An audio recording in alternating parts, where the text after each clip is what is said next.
uwager.lv, sportsbook, and casino. Sign up today at uwager.lv, the premier online sportsbook, taking wagers since 1998. The most player-friendly lines, weekly juice specials, and a true dime line in MLB. Unique casino platforms with thousands of games. Play poker, high stakes, low stakes, or tournament play. uwager.lv, what we offer. Free same-day payouts. Customer service and wagering support, 24/7, year-round. Free monthly rebates on your action and daily casino rebates. Contests, free bets, best bonuses, and giveaways. Generous referral program. Get an 80% free play bonus on your first deposit, up to $1,000.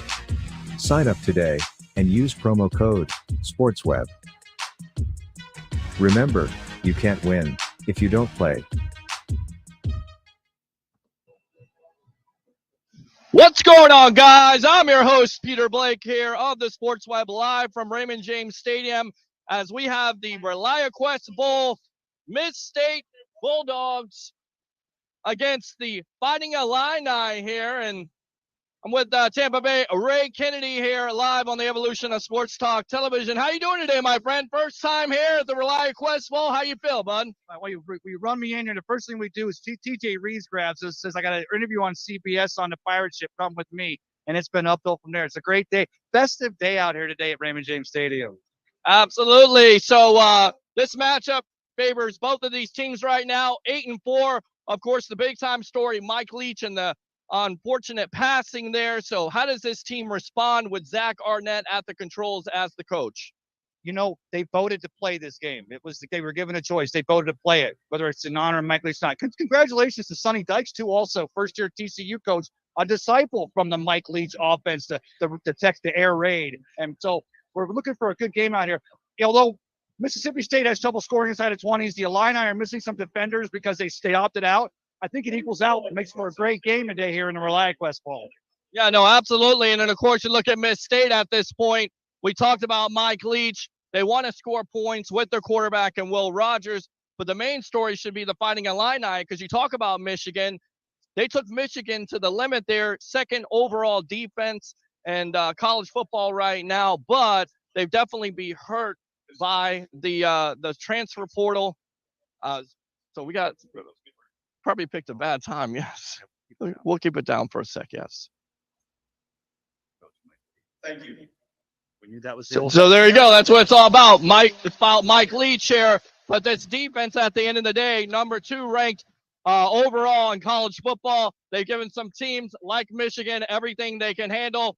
They lost 2 of their corners in the back there with Witherspoon and, of course, Brown, and then their main offensive weapon in a Chase Brown at running back with 1,600 yards. So you kind of wonder how it's going to affect the Fighting Illini. Well, you know, an interesting thing we heard TJ relay on that CBS interview.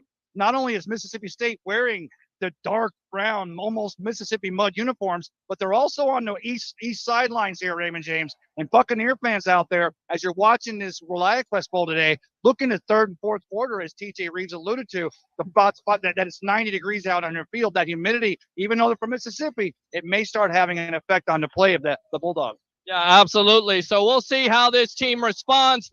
The over-under for our buddy Harry the Greek, professional handicapper extraordinaire, 1252 Chicago Sports, is 46. So this may be a low-scoring game because, again, it's a classic matchup, offense versus defense. At the end of the day, who do you favor in this matchup? Is the Fighting Illini, or is it going to be the big-time story there with Miss State and the loss of Mike Leach? Well, that's the thing is with the air raid offense, and you like to see them, then they again, the players voted to play in this game. But the Illini, number 2 overall defense in the country at the end of the day, scoring defense, and the problems that Mississippi State has had putting it across that goal line, it's going to take an inspired effort from the Bulldogs to really get this game locked down. But I think it's going to be close, but I'm going with the over because, you know, Bucs went over, and I think the Bulldogs and the Illini go over today too. To me, it's going to be an under game, and I'll tell you why, because this defense, even though with the losses of Witherspoon and Brown, who, by the way, 9 interceptions out of their 22, again, second ranked, they're going to keep this score close, but look for Miss State to go on for their fallen coach of the great Tampa Bay Ray Kennedy. I'm your host, Peter Blake. What do we say here on January 2nd? Bring your passion, bring your excitement. Just don't bring any nonsense. Once again, I'm your host, Peter Blake, giving you something to think about. Have a great day, guys.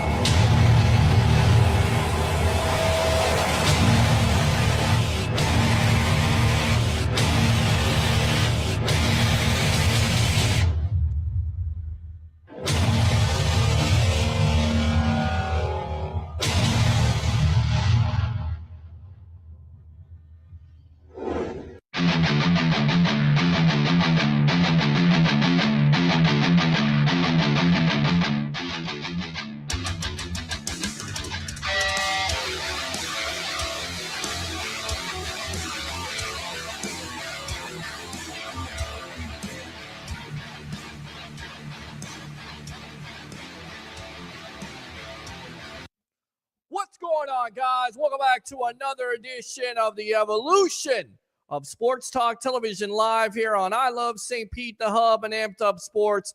It's the Sports Web. I'm your host, Peter Blake, giving you something to think about. And how do we start off this edition on a happy hump day edition?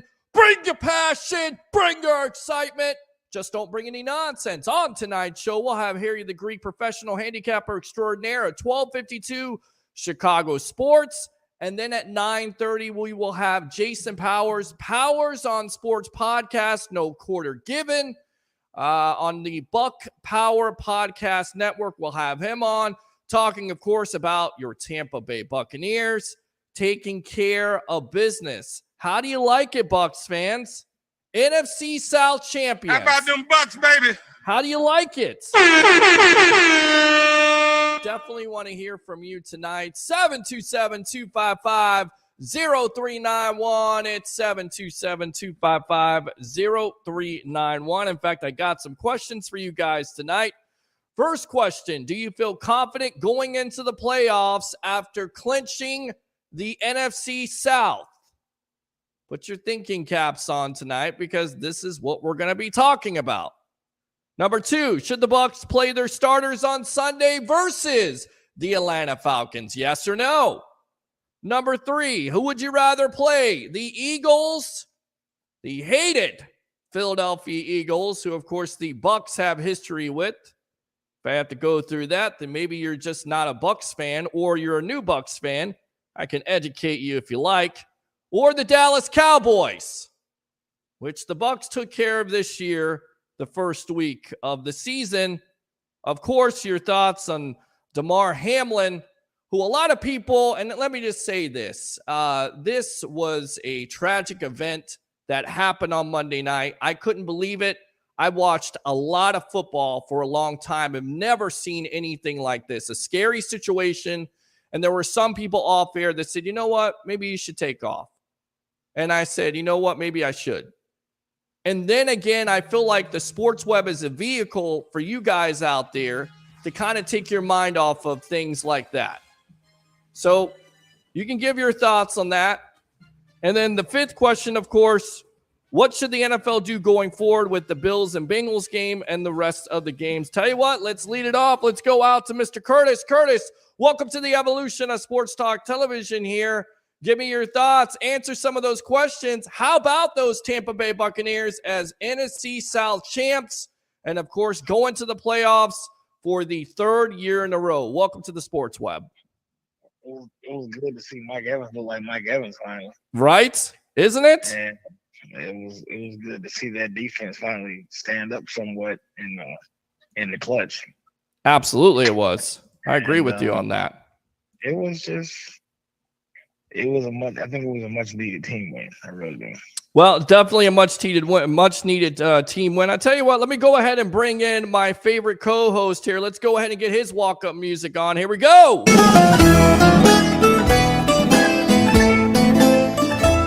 Mr. Harry the Greek, professional handicapper extraordinaire at 1252 Chicago Sports. Welcome to the Evolution. You're on with Curtis here. And Curtis, I know you want to answer some of these questions, but here you go. You get a chance to talk to Harry the Greek. How you doing tonight, my friend? Not too bad, brother. How are you doing this evening? Doing great. Doing absolutely fantastic. I know that we had some events happen on Monday night that are not necessarily the most pleasant as a sports fan and also a football fan. And as I was trying to say, I felt like it was my duty to be on the sports web to take your mind off of it, football fans and sports fans alike, so we can have a good time, laugh a little bit. And, he's still in critical condition. It looks like his condition could be improving.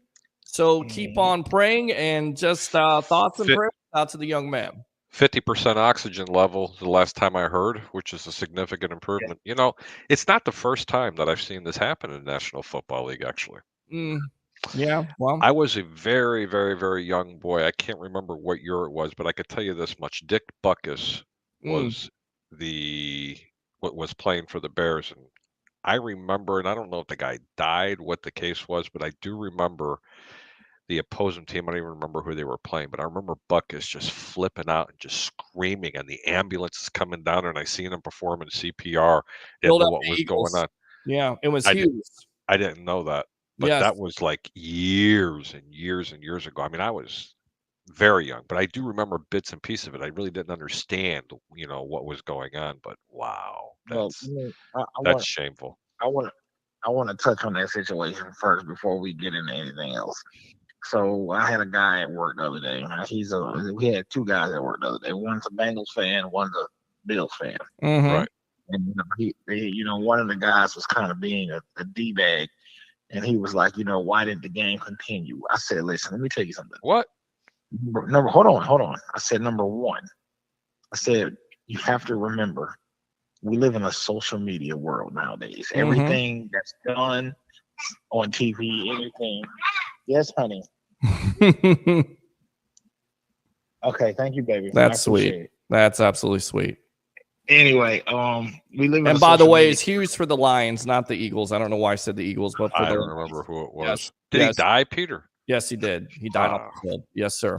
Yes. But we live in a social media world, and let me tell you something. Everything is always going to be all over TV, all over the internet. ESPN was shut down for the whole next day, pretty much. Right. Pretty much. And, like I said, it wouldn't have been that serious of a situation if the guy hadn't got resuscitated on the field. We've had players injured and get carted off the field, but never nothing live TV that severe. Correct. And like Harold was saying, the whole thing with Dick Buckus, how as long ago as that was, it wasn't all over the internet. It wasn't all over everybody's phone. There was no internet back then.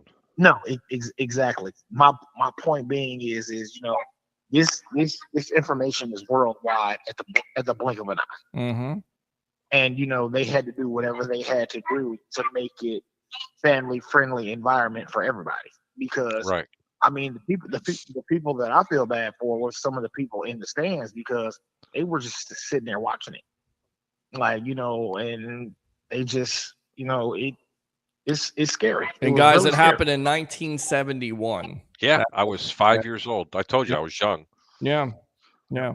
So it's been a long time, and something along those lines for it to happen, and. Some of the comments from Skip Bayless and Bart Scott, we can get into those if you want to, but at the end of the day, it's about the young man's right. My heart goes out to him and his family. Correct. And, it's a very scary situation. It's nothing that you want to see anybody go through. That's it. You're exactly right. You're absolutely correct about that. I was at work when it happened, and I didn't, I heard something had happened. And then when I got home, my wife had told me, like, hey, did you hear about the guy? And I'm like, I heard he got hurt, but I didn't know the severity of the situation. Sure. So, it was just like, and then, after you sit back and you listen and, you hear the guy was resuscitated on the field and then he got resuscitated again at the hospital, for anybody to be like, this situation isn't as serious as it was, sorry, but you're just a heartless person. Because, this kid, this is one of the scariest things we've seen in football in years. We know people get concussions stuff like that. But this was terrifying because it's just we're not used to seeing it. You're not used to seeing that at all. In your opinion, do you think the NFL should redo this game? Should they make the Bengals and Bills play this because of the playoff implications? Stephen A. Smith was talking about this today on First Take, how he believes that they should just have one week of game. It should be just the Bengals and the Bills to play. You give everybody else the week off, and you take away the bye week of the Super Bowl. I mean, Curtis, do you think that's what they should do at this juncture? I honestly, I feel like I'm going to say this, and this is going to be a hot topic for me because at one point I say yes, and at one point I say no. Sure. Because it's a sticky situation. It really is. It is. At one point in time, you want to do it because these guys are playing for the playoffs. But here's the thing, and I understand the whole seeding thing, but both of these teams are in the playoffs either way it goes. They really are. And I understand the whole seeding and, home field advantage and stuff like that. But I feel like, if anything, they should go to both of those teams and see what they want to do before any other decisions are made. Harry, how do you think the NFL should handle this going forward because of the playoff implications? And basically, if you don't play this game, advantage to the Kansas City Chiefs. How do you feel about it? I think a life is, honestly, just my own opinion. I think it's bigger than the game. Right. If it advantaged the Kansas City Chiefs, and I think they should leave it up to Pittsburgh. I'm sorry, they should leave it up to the Buffalo Bills and the Cincinnati Bengals on how they feel about it. That's my opinion, because the NFL is in a lose-lose situation. I'm not trying to go all Skip Bayless here, okay? Sure. If they make a decision to say we have to play and, the whole 9 yards, then everybody's going to say, well, we're just going to want to cancel you. Okay, then, they're going to be the bad guys, okay? Sure. And there's enough of that. So if they put this onus on the Buffalo Bills and the Cincinnati Bengals and say, hey, do you guys want to play this game? If so, how do you want to do it? If the NFL lets them decide. Oh, you know what? Hey, listen, I love you guys. I got to go. It's story time. She got to go to bed. All right, story time. Good stuff, Curtis. Let me go ahead and give you the Ric Flair. Ooh, yeah. Appreciate it. He had the lead for story time. And there is some breaking news that is coming out. In fact, this is pretty good news if you're a Bucs fan. Rondé Barber, one of the greatest players in Tampa Bay Buccaneer history, is one step closer to a bronze bust. On Wednesday, Barber was one of the 15 finalists revealed for the Pro Football Hall of Fame class of 2023, marking the third year in a row he's made the cut. This is Barber's sixth year of eligibility. Barber could become the fifth player who spent all his majority of his career with the Buccaneers to gain entry into the Hall, joining Leroy Selman, class of 1995, Warren Sapp, 2013, Derek Brooks, 2014, and Lynch, 2021. I thought you were going to tell me he was going to suit up this weekend. I was like, they need him. Of course, Barber, a third-round pick in 1997's draft, went to the Pro Bowl 5 times in 2001, 2004, and 2006, and 2008. Was also an Associated Press All-Pro selection 5 times, including first-team honors in 2001, which he led the NFL with 10 interceptions, and also in 2004 and 2005. Once again, I was believed that he should be in the Hall of Fame simply because of this number, not only making one of the greatest plays in Tampa Bay sports history with the 92-yard interception against the hated Philadelphia Eagles in the NFC Championship game to put the Bucs in Super Bowl 37, but 47 picks and 28 sacks. That's unbelievable for a corner. And say whatever you want to about system, but he definitely is more than the system corner, in my opinion. What do you say? Yeah, without question he was. But I don't know if he makes it this year, unfortunately. I mean, does he belong there? Yeah, I believe he belongs there, but it just depends on who's waiting to go into the Hall of Fame. I don't know. I'm not trying to sound like I'm not being biased. No, not at all. I love Barber. I get it. I did love Barber. Is he like first ballot Hall of Famer? No, he wasn't. Sorry, unfortunately. But does he belong in the Hall of Fame? Absolutely. Yeah, 215 consecutive games to end his career. Never missed a game due to injury. That's impressive in itself. That's just like someone posed a question on Facebook. It was a couple of days ago. Is Mike Evans a first ballot Hall of Famer? Yes. And I'm like, yeah, oh yeah. But then I started listening to some of the points that some people were putting out. He may not be, Peter. Oh, that's crazy. I agree with you. Nah. I agree with you. But there are a lot of players that are still waiting to get into the Hall of Fame that have been waiting. I mean, they bring up some valid points. You see, you and I think the same way, Mm-hmm. but we're not the ones that get to vote on it. Sure. There's a lot of players that should be in the Hall of Fame that aren't in the Hall of Fame, Pete. Yeah. There should be players that should be first ballot Hall of Famers, and they're not. How And do you- then there's players that get into the Hall of Fame. And you're like, right. how the hell did they get in here? Right. You know, I think it's all about, and it's not only a popularity contest, but you also have to look at the numbers at the end of the day. 9 consecutive 1,000-yard receiving seasons to start his career. And then he wins the Super Bowl just a couple of years ago. So he's already got the Super Bowl. He's one of the top wide receivers in this generation. To me, that's book it. Just saying. All right, let's go out to the comments here. Troy Polamalu, Bucs suck.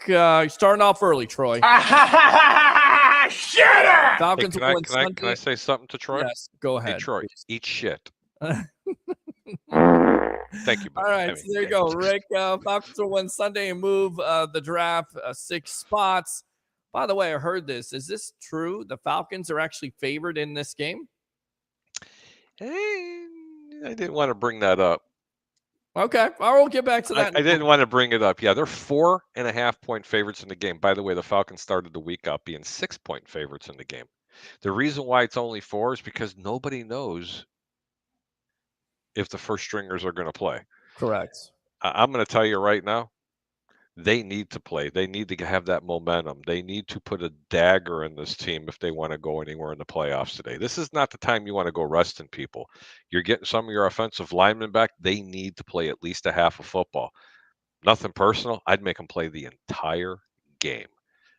Wow. They have got to get together and become cohesive. Just because you scored 30 points in this past week, it doesn't make you an offensive juggernaut. Let's put things into perspective, folks. They played the Carolina Panthers, who've been playing good football.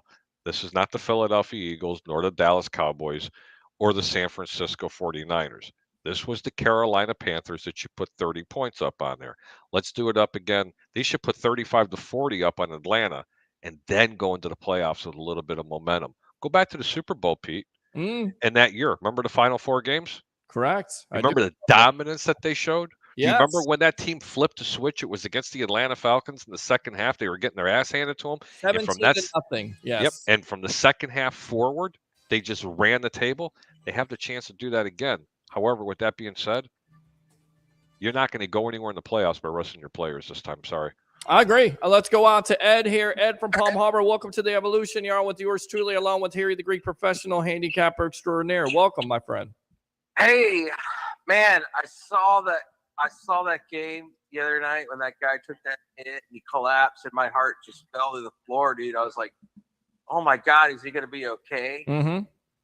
And, those players were just done. There's just no way you could get them to play after that. I think it was the right decision to suspend the game. I don't know how they're going to get them to get their mind straight. I think they got to wait till this guy recovers. I don't know. I don't know how you're going to get them to play and get their head in it. I mean, it's a good point. It's absolutely a good point, and it's an astute point because at the end of the day, you say whatever you want to, whether those football players are on opposing teams or not, they feel like they're a fraternity, they're brothers. So something along the lines is definitely, something that could be detrimental to a player it's mentality. I mean, how do you go back on that field knowing that one of your brothers is in a hospital room? So I definitely understand it. I also understand the other side of it, that it is football. It is just a game. It's a business. Right. They can also play inspired too, Peter. Correct. Okay. I mean, let's remember what happened when Brett Favre's father died. I'm just trying to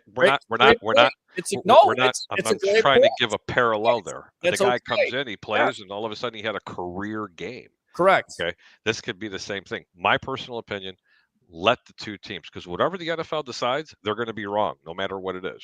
They're Right. insensitive or whatever the case may be.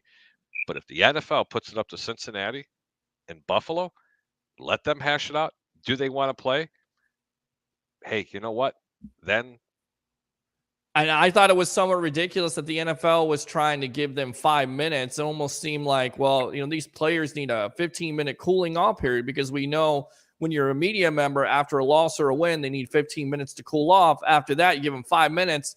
And then at the end of the day, the players basically just walked off. And I think the NFL at that point just had to make the decision. But, make no mistake about it. This was definitely a different situation than the league has ever dealt with. But it comes down to the money of the league. And if you're going to sit here and say, look, the NFL cares about the safety, I do to a certain degree. And then you add another week to the regular season, and I'm not so sure about that. The reason why you decide to put all these safety rules and regulations in the first place is because you're getting sued by former NFL players. Don't say that you care about the safety of the league. Do something about the safety of the league. Take care of your former players and their health care costs if you truly care about the safety of your players in this league. they don't have enough money to go around. They got plenty of money. When they've got That's a owners that are joke, making buddy. billions of dollars. I was being a smart ass I when know I you said were. that, I know you were. I know you give were. me a break, man. Give the players their due. Yeah. Okay, you want to talk about when the collective bargaining agreement really started to come around, or when free agency hit? You guys should be thanking these NFL players, especially today's players, should be thanking the 1984, 1985 Chicago Bears. You want me to tell you why, Peter? Because I'm going to bring up two names. One of them's dead because of CTE, and his name was Todd Bell. Everybody remember Todd Bell? Mm-hmm. Well, him and Al Harris, arguably one of the best defensive ends to play the game, and Al Harris, and a safety by the name of Todd Bell. They held out in 1985, the year that the Bears went to the Super Bowl, because they said, you know what? You're not going to tell us how much money we can make. It's not fair that you own us for that long. Because of those two players, free agency really took off, and that's a true fact. Love it. Good stuff there. Great stuff by Harry, the Greek professional handicapper extraordinaire, 1252 Chicago Sports. All right, let me ask you these questions, Ed. Do you feel confident with your Tampa Bay Buccaneers after they clinch the NFC South? Yes or no? Yes, I do. Why? They're going to get Ryan Jensen back in a few weeks. Okay. They're going to be. That right there is really going to help this offensive line, because then you got good leadership right there on the offensive line that you haven't had all season. And so you're going to get him back, hopefully, for either the first playoff game or the second playoff game. Okay. I really hope they play Dallas, but it looks like it's going to be Philadelphia. You want Philly. I'm comfortable with playing. I'm comfortable with them playing either one. I think they could beat either one. They could certainly beat Dallas. Let me ask you really quick, Harry. I'm going to interrupt Ed. Should the Bucs feel comfortable in playing either team at this juncture, especially with Philadelphia, with all the injuries they have now to their offensive line, possibly Josh Sweat, who is one of their he's the leading sacker on this team, and now Jalen Hurts, who could be the MVP of the league. Should the Bucs feel comfortable in playing the Eagles? What's the better matchup at this juncture, in your opinion? Listen, the Buccaneers shouldn't even feel comfortable playing the Green Bay Packers if they had them right now, okay? Let's just be honest. Every one of these teams have a better record. They have an uphill battle to climb. Correct. Do not feel too comfortable beating the same team twice in 1 year. You don't want to play the Dallas Cowboys, in my opinion. I respect Ed's opinion. But right now, if you had to line two teams up and they had a chance, they want to play Philadelphia. Well, that's what he said. They want to play Philadelphia. No, he said he felt like they have to play the Dallas Cowboys. In my opinion, this team wants to play Philadelphia, not Dallas, if they want an easier way to get it. But let's just be honest, guys. Right now, the best team in the NFC, because of the quarterback position, are the Dallas Cowboys.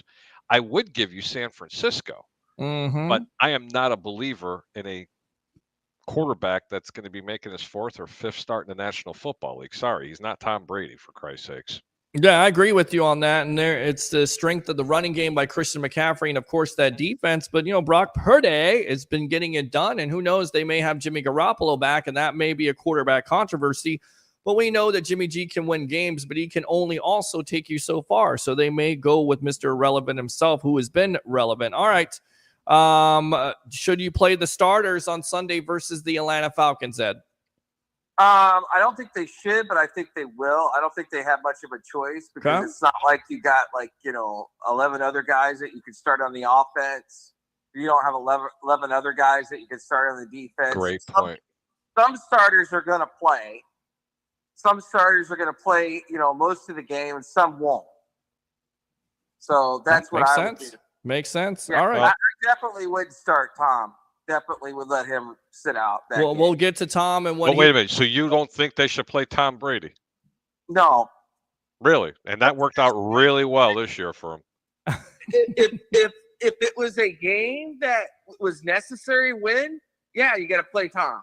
But this is a meaningless game. We can't even improve our playoff seeding by playoffs. Well, it's not about that, man. It's about momentum, bro. It's about momentum. You got to play them. And right now, you're probably right. They're probably not going to play Tom because they're going to put him in a glass house and let him not get broken. And I get it, because whenever you have the Atlanta Falcons favorite at the start of the week by 6.5 points, trust me when I tell you, Vegas is getting this information way before we're getting it, and it's now only 4 points because they're going to play a little bit.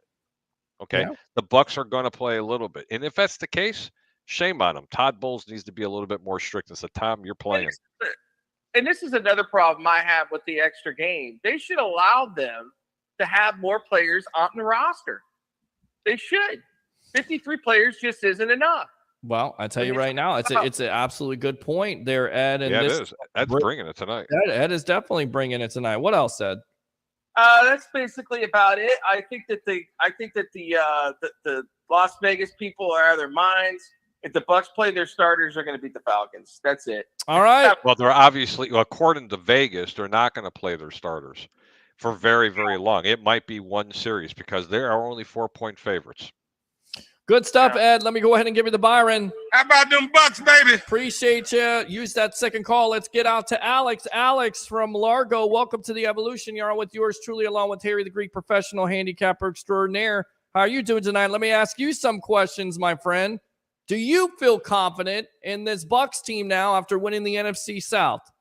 Well, before we go on to that, I want to start off by saying, my hearts go out to everything going on with Damar Hamlin and the family, the Bills organization. It's been on my heart for a couple of days. I'm one of those guys that, you never want to see something like that on the field. And, my heart's been,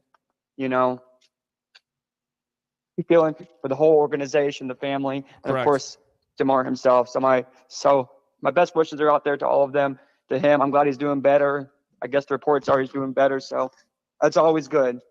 I want to get that out of the way. But starting about the Bucs, I was just hearing the last phone call conversation about does Tom Brady, does the starters play X, Y, and Z? Mm-hmm.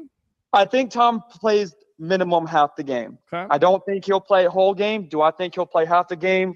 Yes. Do I think you sit your starters for a whole game? That'd be stupid, because you don't want to tell me why, Alec. You don't want to sit a whole game and go into a playoff game, especially when you're going to go on to a bye week. Am I correct? The Bucs have a bye week. The Bucs are going to have a bye week on that first round. Am I correct or incorrect? No. They're not going to have a bye week right after the season. They're going to play in the first round. Wild card is that how that works? Yes. So you think you should play the starters or not play the starters? Yes or no? I think you be smart, and you, as Harry said on the last phone call, you can't let your starters sit a whole game, because going off a game like you just had, you're going to lose all that momentum going into the playoffs. It makes no sense to sit all your starters. You just had a solid game on that second half of that game with Mike Evans, him and Tom balling out. Why would you sit that? Let me be very clear on the statement, Alec. Let me be very clear on the statement, because I don't want people to misconstrue what I was talking about. I feel that they need to play their starters in this game primarily because of the fact of their record and the way their offense has clicked this year. It's been offensive, to say the least. It has not been good. Yes. Okay? 17, it's not been an offensive team. Points a game is not going to get it done. Yes. If this was a 13-win team, I'd be telling you, yeah, better put him in the box and put him on the shelf and put him up there. But if they were a 13-win team, ladies and gentlemen, they'd be scoring 27 to 30 points a game. We wouldn't even be having I this get that, but conversation. I would still slightly disagree with you, only because I don't care what. I honestly, in my personal opinion, like I said, we all have our own opinions. I don't care about what the records. I don't care if they even went out the damn season. I just don't believe in, you bench your entire starting roster and going right into a playoff game. I just don't think that momentum and your body's condition will. I believe, in my personal opinion, I believe if you take a week off, you're going to lose that momentum. So with that being said, asking your first question, do I think the Bucs will sit their starters? That would be stupid. If Todd Bowles does that would be stupid. I do think at the minimum you will see every starter at least the first quarter to the first half of the football game. Okay. All right. Who would you rather play at this juncture, the Eagles or the Cowboys? I would have to say, I would have to say, and that's a tough one. I'd have to say, in my opinion, I would like to see us play the Cowboys only because I do like the momentum we had on that first game and that comeback. We've seen them before. I don't think it's been a long day, guys. I don't think we saw the Eagles this year. And they're still, in my opinion, a really good football team. I would personally rather see the Bucs, if they had to go ahead and face the Cowboys. How that game's going to go, I still think the Bucs are going to have some issues. They're still going to have some O-line issues. Are the Bucs getting Ryan Jensen back to the playoffs, or has that not been determined? Well, he's practicing. We'll see how that works out. But you would think, it's a good thing he's practicing. Nothing has been determined yet. But for me, in my opinion, yes. I think that game is going to come down to how well can that offensive line hold up. I think the defense has played subject to par. I think they've been playing pretty decent. I don't think that that they're going to have an issue, but if that offensive line can hold up and give Tom some time and make those deep passes like we saw in that second half of that football game, I think the Bucs are going to be able to ball out. If Todd Bowles can just stick to playing his defense, and in my opinion, if Leftwich can back off that dumbass playing calling, excuse my language, of doing that same hand the ball off, what we did Sunday worked. What we did Sunday worked. We saw what we should have saw all season long. We saw Tom take some play action passes. We saw Tom go deep. We saw Tom hit Mike Evans like he was supposed to do all year. I think the Bucs played a decent football game Sunday. Let me ask you a question, Alec. Do you know the name of the corner that the Carolina Panthers had lining up against Mike Evans in that game? I don't recall that. Okay, I'm not trying to embarrass you here, because neither does anybody else. He was bagging groceries 2 weeks ago. This is not Philadelphia. This isn't Dallas. Trust me, Mike Evans is not going to get that open because they're not stupid. Agreed. They're not going to single up on him. They never put a safety over the top, never had a linebacker sneaking in. This team needs to play their starters. Please play your starters, Tampa. You will have that momentum. Yeah, that's what I'm saying. At the bare minimum, if you're a smart head coach, Todd Bowles better let everybody see at least the first half of that football game. There's no way in hell that you sit all your starters that entire second half expecting to go into a playoff game after having a whole week of not playing. That'd be the dumbest thing you'd ever do. Well, my boy, Misador, C.J. Henderson. I love you, me. Well, C.J. Henderson, of course, responsible for blocking the field goal too later on in that game, and a former first-round pick from the Florida Gators there. Last question, what should the NFL do going forward with the Bills and the Bengals and the rest of these games? Some people have even suggested canceling this week. Yeah, honestly, I think what you should do is, and it's very rare, I've heard that question be asked, all week. And again, let's not forget that this isn't about football. This is about a man that almost lost their life. So let's just not forget about that too. I think that game, the NFL, first of all, I do want to say this. Shame on the NFL for taking as long as it did to call that game. I don't know what the report was. I don't know what the report was on giving the guys 5 minutes to wrap up and get back on the field. I don't know if that's a true report or not.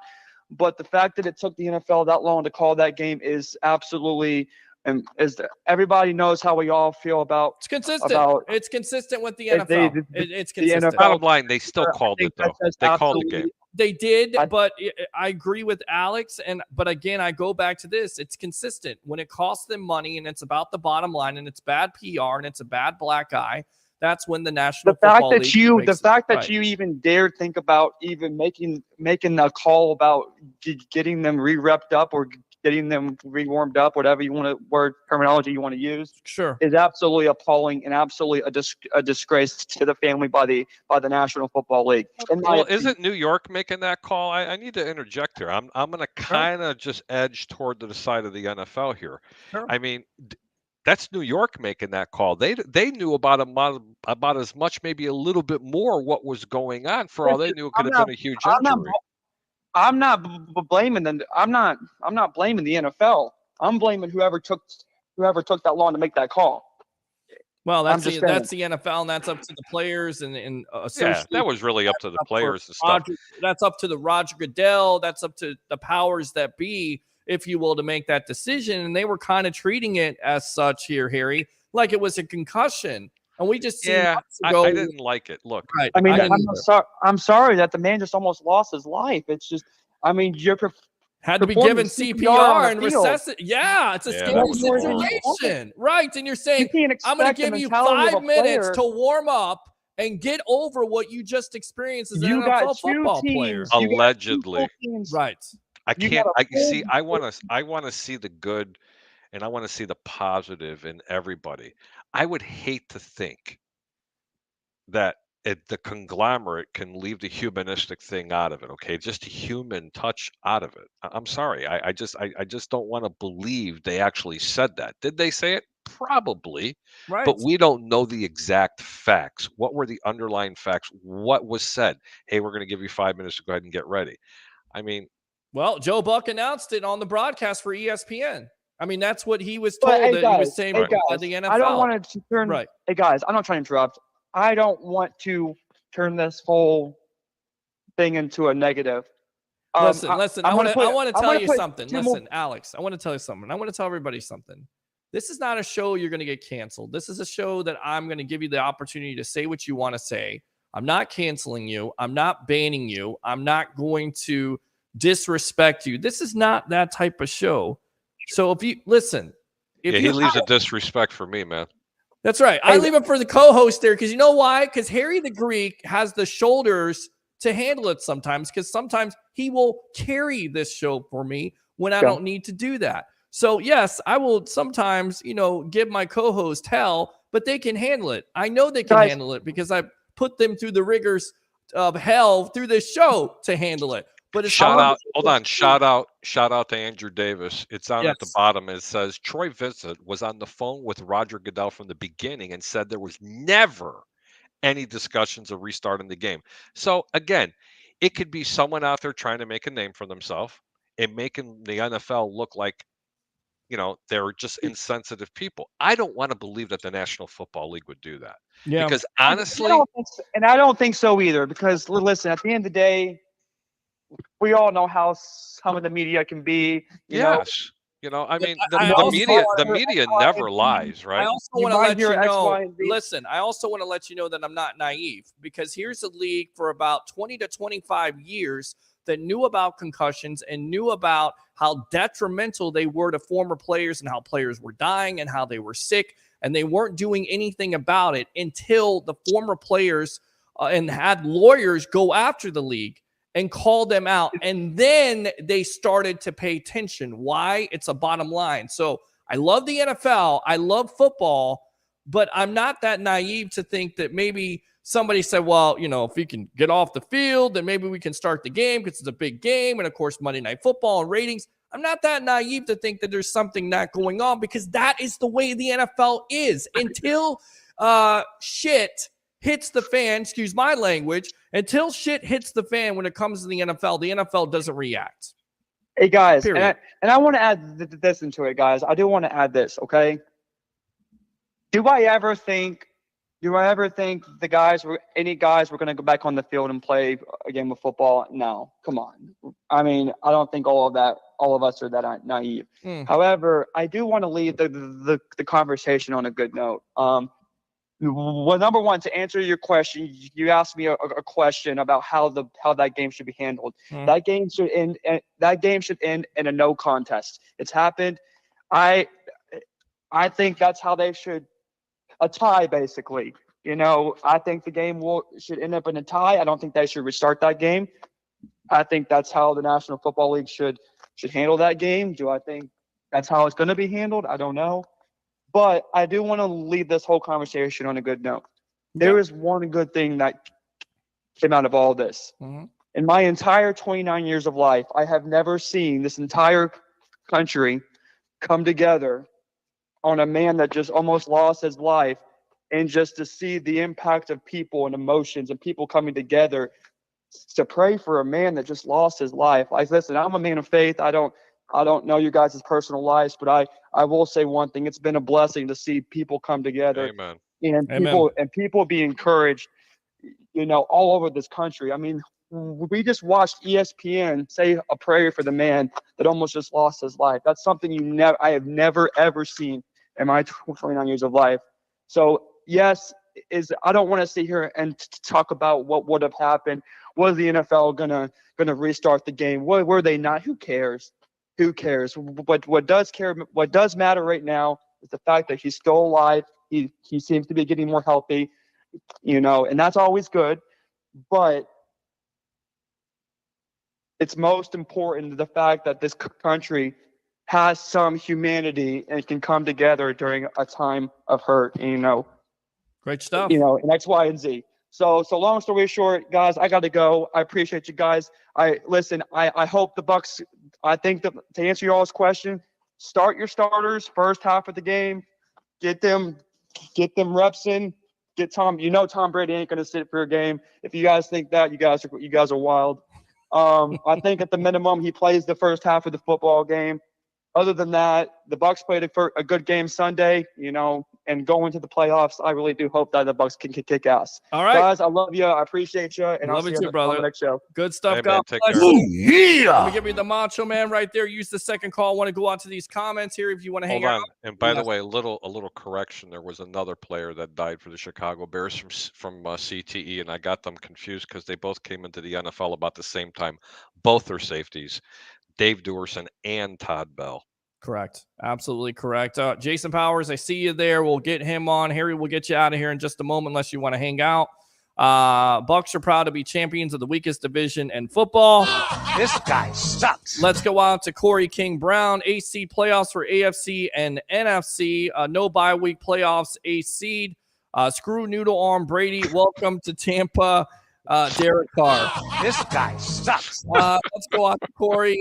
Quarterback Drew Bledsoe got severe injury, had sheared blood vessel in 2001. Of course, locally here, Chris Sims with his spleen. Oh, my God. You remember when he played? Yes, I remember it against the Carolina died. Panthers. Yes, and Julius Peppers. Awful. It all depends on how the last week goes. Corey again. Change playoffs, 1 seed versus 8 seed, 2 versus 7, 3 versus 6, 4 versus 5. I think that's kind of how it is already. Again, the uproar is that the 4 seed, which is, of course, the Bucs and the NFC South, gets a home game, and they don't have a good enough record, or they don't have as good of a record as the Eagles or the Cowboys. Let's go on. By the way, Pete, that's something I always wanted to. This is my opinion. Yes. If you don't have a better record, I don't care if you won your division, you should be on the road. I'm sorry I'm not trying to blast the Bucs, but that's the way it should be. Well, even Sean Payton has talked about this today on Colin Cowherd, where those teams are 4-2 lifetime. He talks about the time where the Saints had a better record. They had to go home, and they had to play the Seattle Seahawks with Marshawn Lynch at 7-9.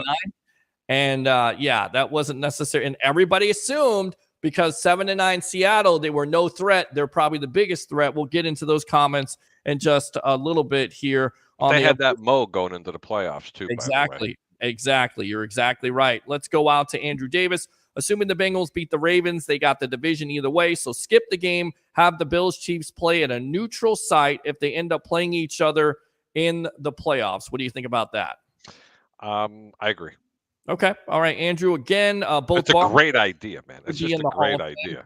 I tend to agree with this, the Barber brothers, because Tiki was a hell of a running back too, although he had some fumbling problems, but he corrected them eventually. Let's go out to Dave. The only reason Barber is in the Hall of Fame already is because he played for the Bucs, small marketed team.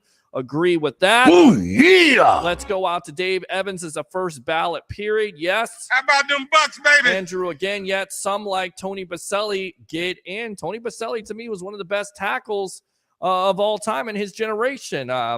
Evans stats and Championship Plus did it with 5+ quarterbacks during his career. Consistency. How about them Bucs, baby? Does Trask play on Sunday? There's certainly a possibility he could. We'll get to the Brady comments, but there was a report out there that Trask could suit up. You could see Blaine Gabbert. Who knows what the Tampa Bay Buccaneers are going to do? I think it depends on how you start the game. If you start the game hot, you get up 21 to 28 to nothing, then you're going to see the backups at the end of the day. But it's about what Harry talked about, and I know Jason Powers says the same thing. It's about momentum at the end of the day. Stop saying I bring nothing to the show. I was with you when you got to the gang fight with the Bucs report and gave you a couch to sleep on when mom kicked you out. I don't even know what the hell you're talking This about. guy sucks. Hang on, let me read that. Bring Yes. that back. Yes. Stop saying I bring nothing to the show. I was with you when we got in the gang fight with Bucs report and gave you a couch to sleep on. Your mom kicked you out, Peter. I love Troy. Shut up! I don't know what Troy's talking about. I think he's hallucinating. Too much drugs, my friend. Rumor has it we don't have to worry about Brady throwing a pick. Trask is rumored to dress. He is the second coming.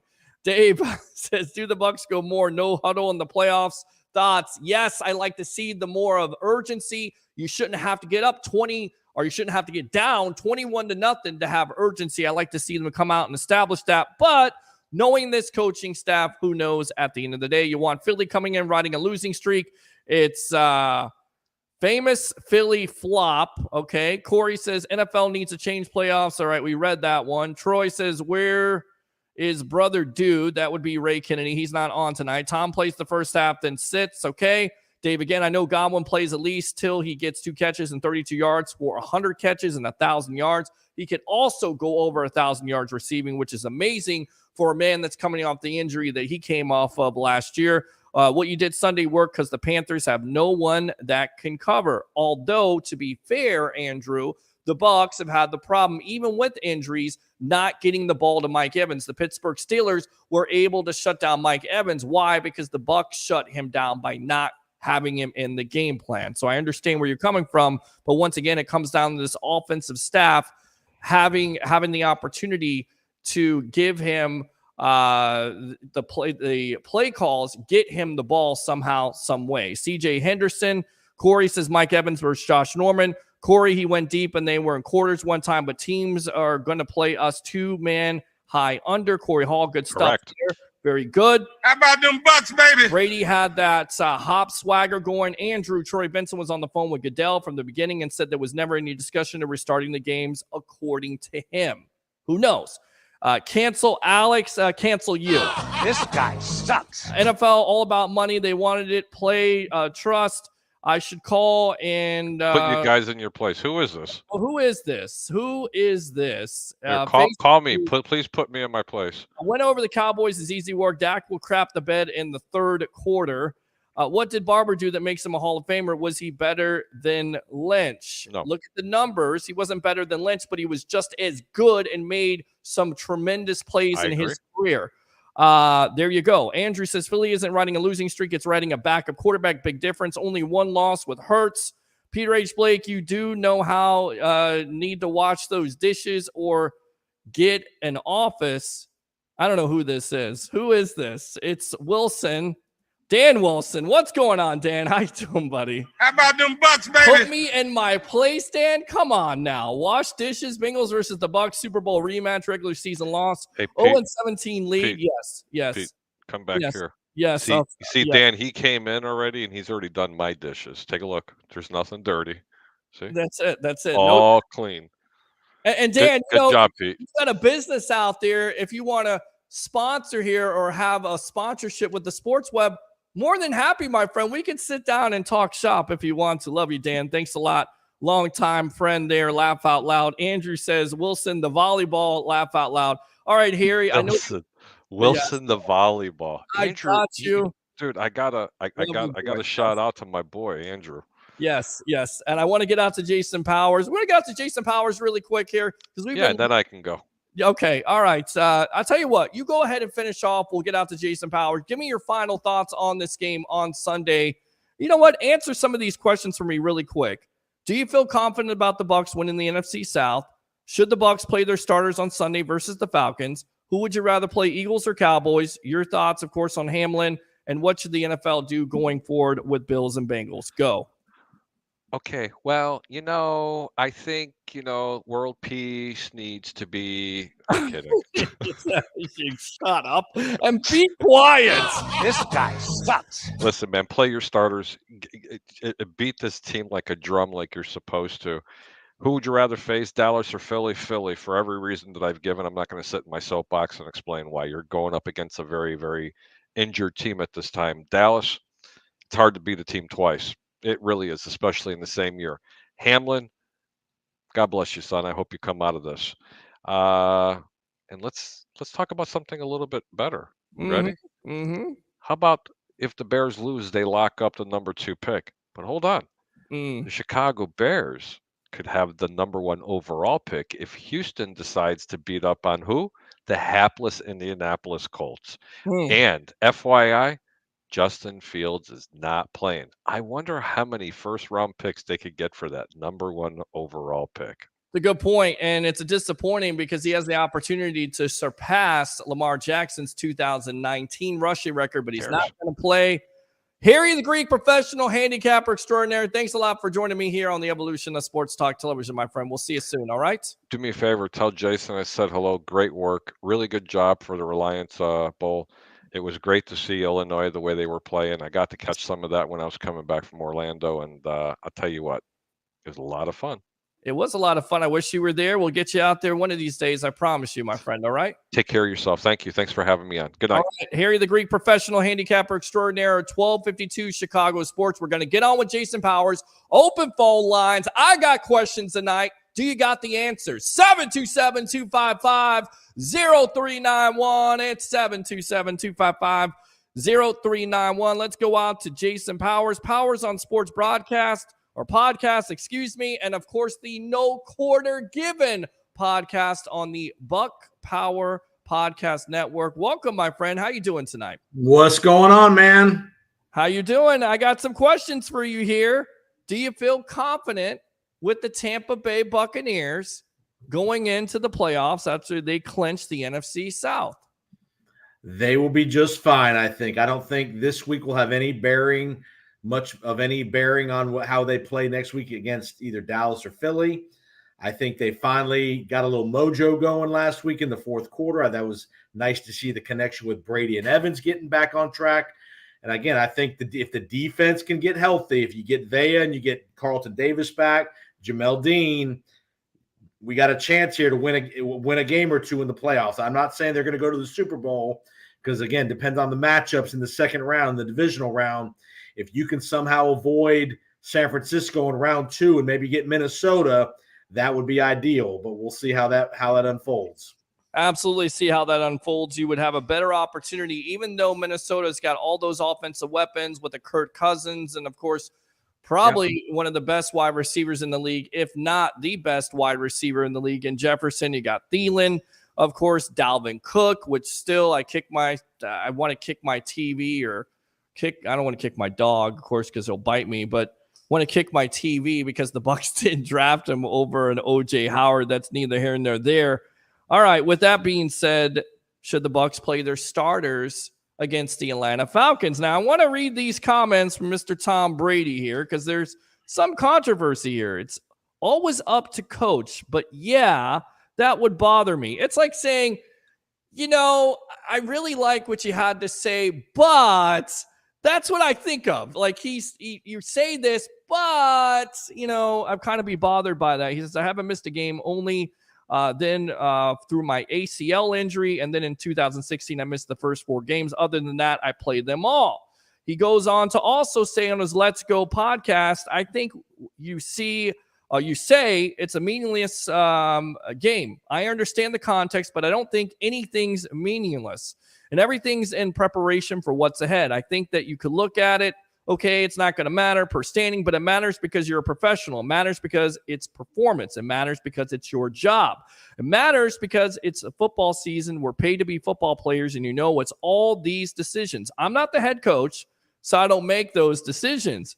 And I'm obviously, whatever he wants to do, I support that, being Todd Bowles. But see, there it is. But I love going out there and playing. I love trying to get better. We're 8-8. We don't have all the problems solved. I mean, I look at it like, man, we got to use every opportunity, every day of practice to get better. Your thoughts? Tom Brady's going to play Sunday. He's going to play a couple series, and that's going to be it. They're all three going to play. Gabbert's going to play some, and Trask is going to probably play the second half or most of the middle of the third quarter to the end. They're all three going to play. Let's stop speculating in what it woulda, coulda, shoulda. Hold on. Likely going to play. He's going to play a couple series. What we do here on the Sports Web, everybody says, stop speculation. Speculation is. Okay. Stop trying to read more into his comments than need to be. He's going to play most likely. The only way he doesn't play, in my opinion, is if Donovan Smith is really, if for some reason they decide to sit Donovan and Wirfs. He's not going to play behind Gedeke and Brandon Walton, I don't think. But if they can get a couple series out of Donovan and Wirfs, then you're going to see Tom Brady for a couple series. You're not going to see Tom Brady play a half or into the third quarter. Just like when he was with the Patriots and they were in this similar situation, he played a series or two, and that was it. Okay, getting you all fired up. I like that, Jason. What would you be saying next Monday if he played into the second half and he blew his knee out on a hit? What would you'd be killing everybody in that organization if he was in that game longer than he needed to be? Correct? You better believe I would. Okay. You're absolutely right. But again, he's about getting all the practice reps. Right. He's going to be getting the practice reps. Whatever those reps are, he's going to get as many as he needs to get. But it's also about the momentum. It's about this team having the opportunity to fix their problems on offense. And I get it. Atlanta doesn't have anything to play for, but still it's an NFL type of defense. You've got to work on these things. And I think Brady is somewhat right in what he's saying. I understand it. Do I think he's going to play the whole game? Not unless they struggle. If they get off to a bad start. If it's 42, if they go 3 and out, 3 and out, and 3 and out, he's not playing but a couple series. I don't know that because just going back to what I talked about, Brady played in a 35-7 blowout against. What is the most important thing going into the playoffs? But what I'm telling you. No. Answer that. What's the number one thing? Forget about momentum. Listen, Jason, I know what the most important is at the end of the day, but I also know, and I'm not naive to say this, of who runs this team at the end of the day. When it comes to that decision, he has no say. Then explain to me how somebody, your franchise quarterback, the greatest of all time, is still in the game when you're getting your doors blown off 35-7. Because that happens all the time in the NFL. That's not a Tampa Bay Buccaneers. That is Brady's decision and Brady's decision alone. That is okay. Yeah, 4 weeks ago, I agree. 4 weeks ago, we didn't know if this Buccaneer team was going to make the playoffs. What has changed? What has changed, Jason? They're in the playoffs. That's what's changed. It doesn't matter. It's still a game where you're not. No, it does matter, Peter. It does matter. Does not matter, Jason, because you're not in the game and Brady is still in it. Why? Because it's his decision to make and his decision to make alone. No, it's not. Okay. I disagree completely with you. Okay. All right. And you know why he was in the game in San Francisco? Why, Jason? Because it's his hometown. Who cares about it? Okay. It makes my point. It makes my point. Exactly. He's able to control the narrative. No, that particular game.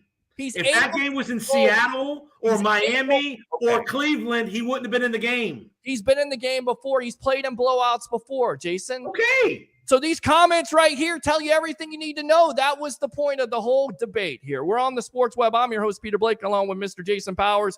Powers on Sports Podcast, no quarter given on the Buck Power Podcast Network. I'm telling you, these I'll bet you a Coca-Cola he's not in that game after halftime at the absolute. How long do you think he's going to play? I'm telling you right now, a lot of How long is he going to play?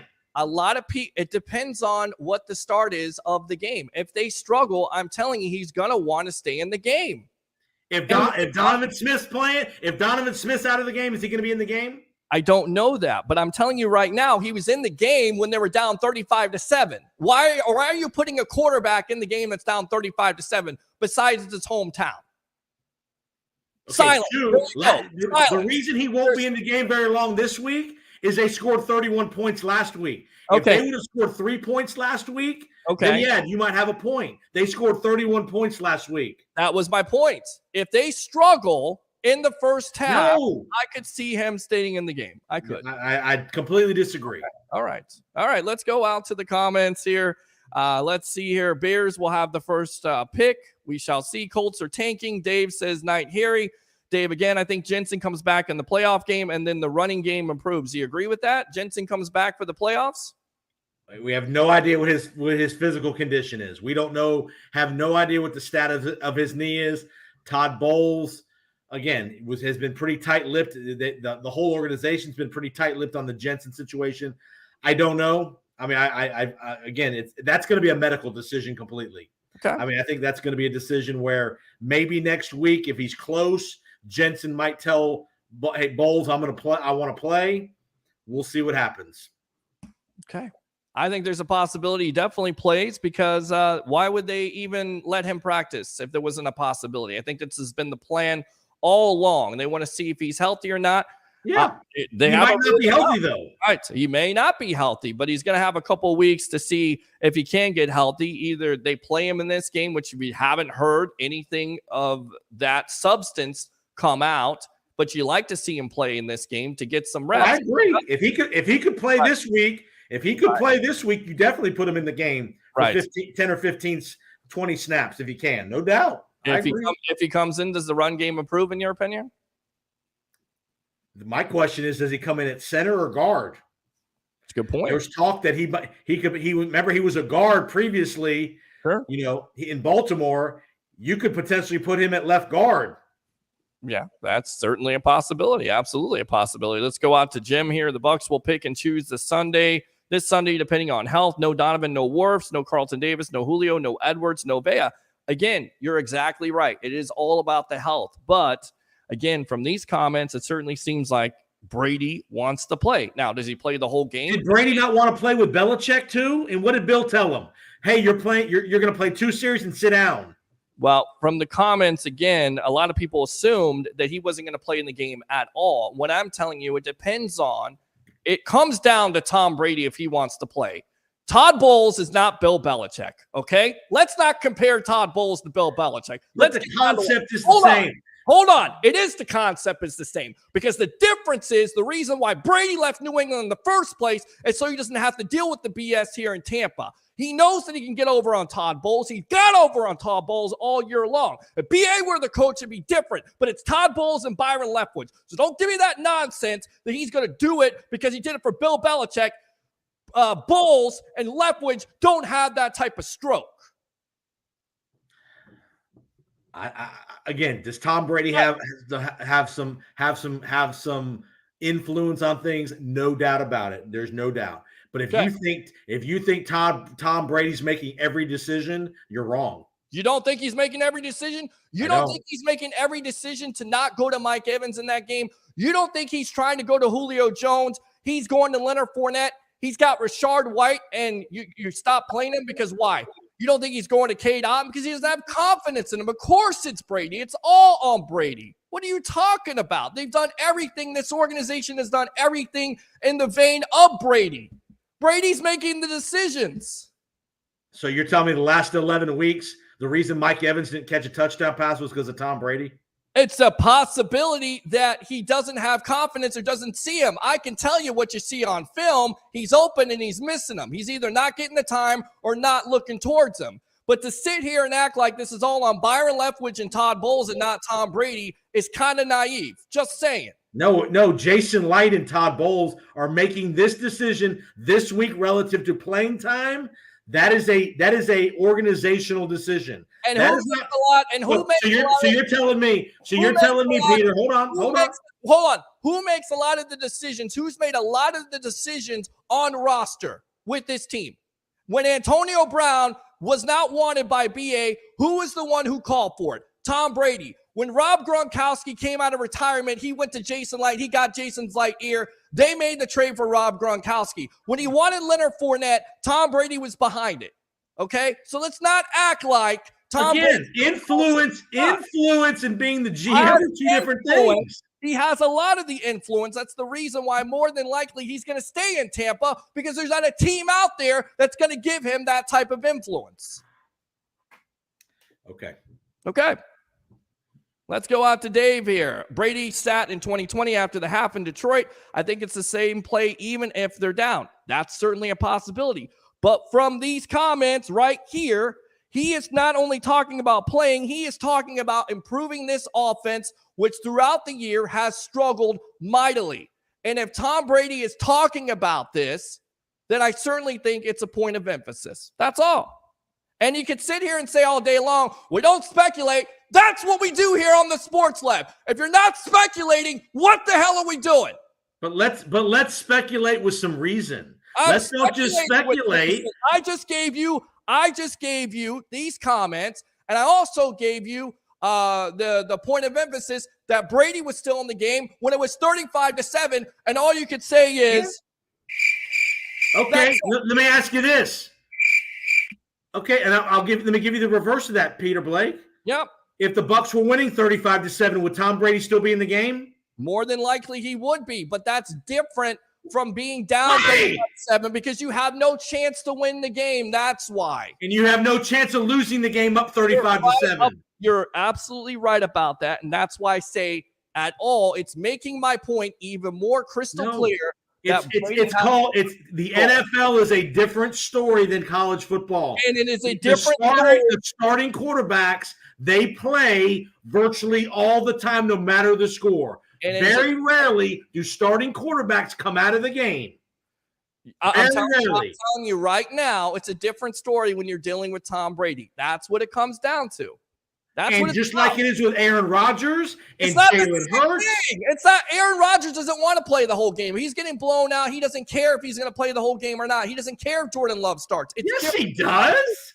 Oh, it's different. It's totally different. It's not even. So you don't think Aaron Rodgers has as much control in Green Bay as Tom Brady in Tampa? Really? What I'm saying is, from these comments right here, I don't think Aaron Rodgers will be playing in the blowout. I don't think he would be. You're wrong. Okay. Well, I'm telling you right now, going back to the emphasis of these comments, this is him saying it. This is not me just speculating. This is him saying what he said. And all he said was, I want to play. He didn't say, I'm going to play the whole game. He didn't say, I just want to play. He said that we need to work on things because I obviously, whatever we want to do, I support it, but I know I love going out there and playing. I know I'm trying to get better. He said throughout the whole situation, it may be meaningless, but it's all about preparation and what's ahead. I think we could look at it. Okay, it's not going to matter per standing, but it matters because you're a professional. It matters because you're a performance. He's also talked about how to fix the offense. So don't be surprised if they get off to a slow start that he's still in the game because that is Tom Brady. Could he play a half? Absolutely. But everybody assuming that he's not going to play because they don't want him to play, obviously don't know Tom Brady. I didn't say he wasn't. First of all, I never said he wasn't going to play. Okay, but I said he was going to play a couple series. Don't sit here and tell me that Todd Bowles is the equivalent of Bill Belichick. Don't say that. I said was that was going to. No, I said. You said. Here's what I said. Here's what I said, Peter. Here's what you said, Jason. You said that Bill Belichick was able to make him sit down. Maybe so, but there's a reason why he came to Tampa and Tampa in the first place is because he could get over on Todd Bowles. Maybe not BA, but definitely Todd Bowles. Tell you what, let's go out to the phone lines. Let me ask you this, Peter. Let me ask you this real quick. Go out to the phone lines. Rick from Newport Richie, welcome to the Evolution. Hello, guys. I thought I'd help turn it down a little bit here. Go ahead. All right. Now, my opinion as far as this goes, okay, the bottom line is this. The Bucs are locked in, okay? Winning or losing this Sunday does not matter, okay? They've already won the South. They're already locked to their position, going up or going down. The only thing that's really at stake here is the record. We could either end with a losing record or we could end with a winning record. Now, as far as Brady goes, I truly believe he wants to play, and he wants to play the entire game. I believe a lot of his points there from what he's saying that he knows that we want to work on things. You got to remember, this offense has been up and down and sporadic, to say the least, all season long. I think we had a breakout performance this past weekend, and I think that he wants to ride that momentum. There's a lot to be said about momentum. Keep things going. Correct. Make sure we nail down things with Mike Evans. Make sure we nail down things with the running game. Make sure that we go into the postseason on a roll rather than have one nice great game and then we have a lull and we go ahead and just sneak in and lose the last game. Not to mention, Brady does not want to go in and have a losing season. I truly believe that he wants to go end with a winning season. This is an easy chance against a team that he's never lost to. He's never lost to the Atlanta Falcons, okay? So there's a chance for him to go in there with a winning season again. And also, like I said, I truly believe the biggest thing is he wants to keep the momentum going. He said it in the interview, and there's a lot to be said about that. Now, it's scary, of course, and you got to be careful because you can't afford to lose somebody the day or the week before you go into the postseason, because the media is going to eat him up, and rightfully so. But I believe what Bowles said, and somebody said this a long time ago too. You can't play this game and think about injuries. You can't play this game and sit people and stuff because you're worried about getting injured. You've got to go out there. You've got to let these people play. Momentum is a big thing. Teamwork is everything is a big. You cannot go into any game whatsoever and worry about injuries, because then somebody's going to get injured. I believe he wants to play, and I believe he wants to play for all the right reasons, and I believe he should. I agree. I'll go out to Jason Powers because, again, it's just a debate here. It's nothing personal. You're all right? No, of course not. Explain to me, guys, how do you play careful in football? Well, you can't play careful. You can't play careful. You made the comment. Play careful to make sure you don't get anybody hurt. How do you play careful when it's tackle football? Well, even Bowles said that in the interview. He said if you think about injuries, then somebody's going to get injured. You can't. How do you play careful? Explain it to me.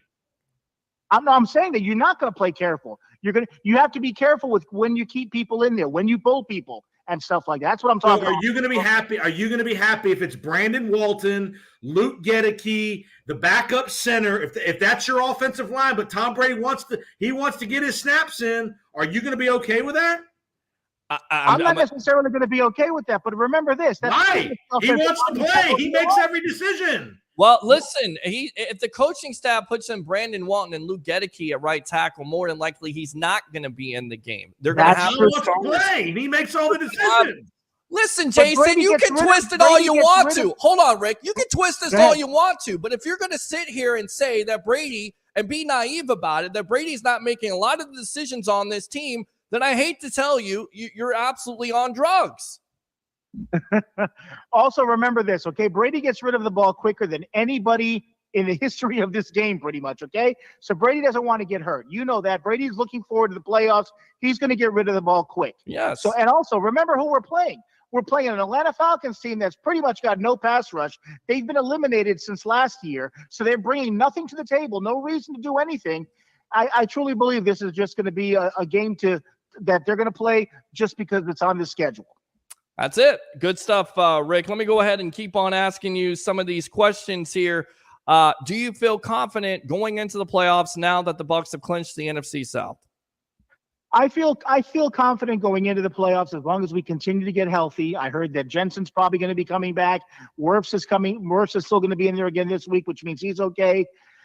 As long as we continue to get healthy, there's still a lot of talent that's on this team that was here when we won the Super Bowl and when we should have gone back to the Super Bowl last year. It's not like we're playing with a bunch of schlubs or a bunch of young guys that we're still trying to figure it out. This is a championship team that for some reason has just been not clicking. It's not nothing else except for the fact that it wasn't clicking.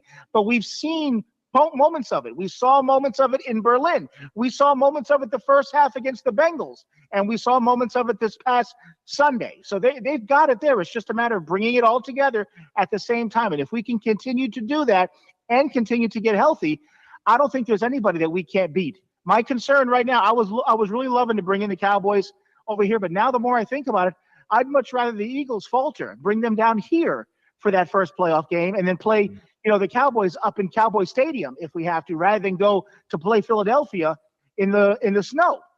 What should the NFL do going forward with the Bills and Bengals and the rest of the games? Should there be some cancellation this week of games because somebody has mentioned that to play that game and then eliminate that bye week from the Super Bowl so we're able to figure out what the playoff seeding is? What do you say? I think you have to play the game. This is too big of a game. This is not two teams that are eliminated. I believe you have to play the game. If it means eliminating the bye week, you got to take care of it because you can't just have it where it's going to be some random number generator or make it a tie game. It can't happen. There's too much riding on it for both teams, and not just that, but for the other teams that are looking at seeding. You've got to play this game. All right. Good stuff, my friend. So you're on the side of not playing the starters, or you think that you should play the starters because of the momentum? What do you say? I think you should play the starters because of the momentum. Guys, it's not about whether we're going to play starters. It's about how long do you play them. Nope, you've not heard me say one time, don't play Tom Brady. I just don't think he's going to play more than a couple series. And I think he needs to play probably at least through the first half, unless it becomes a real serious blowout like they would any other game. And then you sit him there and you give Trask or Gabbert some time to get in there and get some work out. That's been my point. It depends on how they start. If they get off to a slow start like this offense has done, then I would expect Brady to play longer. Even with the game not meaning much, Brady is a prideful player. He wants to play. He's a professional. He's a true professional. Say whatever you want to. And he also wants to make sure this offense is ready to go when they either face the Cowboys or the Eagles. That's been my point. Whether that's right or wrong, that's my point. That last part right there is my point exactly. You want to go into that playoff game with momentum. You want to go into that playoff game clicking and everybody on the same page. If this game starts out slow and it starts out like almost every other game this season and things just aren't clicking, you're going to see them play longer because they want to get things in check. They want to get things ready. This is like a preseason game. This preseason game just before the regular season. You want to get everything right going into the regular season, just like you want to get everything right going into the postseason. And my question would be then to you both, in the third preseason game, how much does Tom Brady play? One or two series, and that's it. It's totally different from a preseason to a regular season game, even though it doesn't mean anything, because the offense has struggled. I'm telling you. Go ahead. Remember when we had the 4 preseason games, which wasn't that long ago, okay? The starters played into the second half, that third preseason game. The fourth preseason game was just basically giving all the young guys a chance. Yes. We knew how to get the cut down. I'm looking at this game this Sunday as that third preseason game. You're going to see them play until they feel everybody's clicking, everybody's on the same page, and we're ready to roll, and then they'll pull them. And the point is, if they don't click at first, then expect Brady to play longer. Good stuff. I agree. All right, there we go. See, there we go. There it is right there, Rick. Guys. Okay, you disagree. Okay, well, that's fine. You can agree to disagree. That's fine. Okay. All right, Rick, anything else? Again, here would be my question, Peter Blake. I'll that thing. If I can have your guarantee, Peter Blake, that if one of the star players blows their knee out or Tom Brady gets hurt Sunday, that you're not going to say one word come next Monday about why they were in the game, struggle or not. Let's say they're struggling on offense. And on the 5th drive, because they've struggled, Mike Evans blows his knee out. I don't want to hear a word out of you, Peter Blake, if that happens. I'm telling you right now, I'm definitely going to say something about it. Why? You want him to play. Not my team. That's why. It's not you my want him to play. I didn't say I wanted to play. I said that's most likely what's going to happen. That's the difference. I'm speculating, okay? It's what we do here on Sports Talk Television, okay? We speculate, okay? Let me make a quick point on his question right there, okay? I will not say anything if we're in a tight game or something along those lines. If we're up 35-0 or something like that, and Mike Evans is still out there and blows his knee, then yes, I will say something. It's meaningless. This game has nothing to do with anything. It is not it's meaningless in the standings. It's not meaningless with having momentum going into the playoffs. Can I ask you something? Go ahead. Game preparation this week, guys. Do you think the Buccaneers are preparing for the Atlanta Falcons or most likely the Dallas Cowboys this week? I don't think they're even preparing for the Cowboys because the Cowboys could end up getting the top seed. They could be. No, they're not getting the 1 seed. They don't They're know not that. getting the 1 seed. You know, they're preparing for both teams at this juncture. Who knows? Do you think they're preparing for the Atlanta Falcons? I think No, they're I don't think they're preparing. No. I don't think they are. Okay, but at the end of the day, it's still a regular season game. You still have to have momentum. And if they do struggle, don't be surprised to see Brady play a little bit longer. And the reason why I say that is because if you're going to tell me that's not possible, then I'm going to tell you, why is he still in the game when it's 35-7 to the San Francisco 49ers? Come on. Yep, absolutely. I totally agree. That's it. I mean, it's not out of one isolated example of him being in the game too long. One isolated example. What are you talking about? I've given you all kinds of examples. You gave me an example. You've given me an example about playing time. Fournette. That's personnel. That's a different discussion. Personnel is a different discussion. How many times has Tom Brady told Todd Bowles, we're going for it on 4th down, when he sent in the punt team? Has that happened? Has he waved off the punt team? Has he waved off the punt team this year? It nearly happened in the It didn't know. It nearly happened this past Sunday. But here's the thing. It didn't. Okay, if you're sitting here and denying that Brady doesn't have some input or more input than other players in the league, you're crazy, man. Who said that? You're saying he's making every single decision. Point. That is I didn't say he made every decision. I said he has input in it. He's definitely got a lot of input with the Tampa Bay Buccaneers. Not on this one, he won't. Okay, all right. Well, I don't know what would be different. Yes. Let me ask you both a question that kind of comes off on what you were just talking about there and his input. This is a question that's always bothered me. With Brady's power, okay, and with his input, do you think, your honest opinion, do you think Brady was the one that had Bruce Arians bumped upstairs? Yes, absolutely. Okay. I do. I think it was. Yes. Okay. Yes, absolutely. But I believe this is debatable. But yeah, I mean, speculation. You can make that argument. You can speculate all you want to, but at the end of the day, BA's the coach that called him out the most. And I'm telling you right now, Brady didn't like it. And I know for a fact, I know some people who know some people that would verify this fact.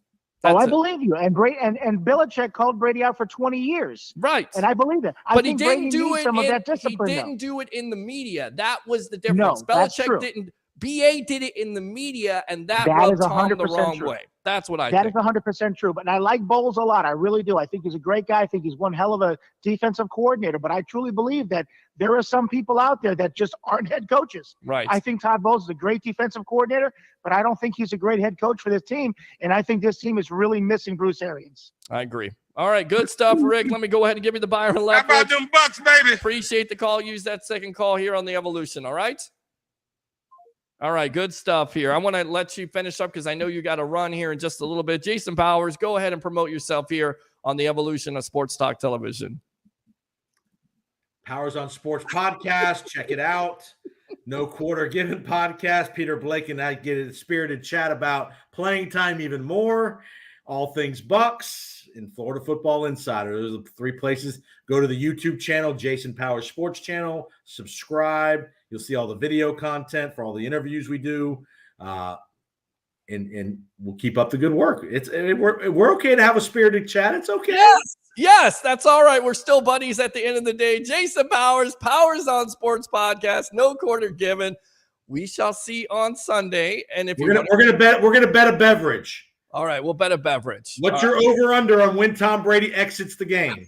Again, it just depends on what kind of start they get. If they get off to a good start, They score on the first drive.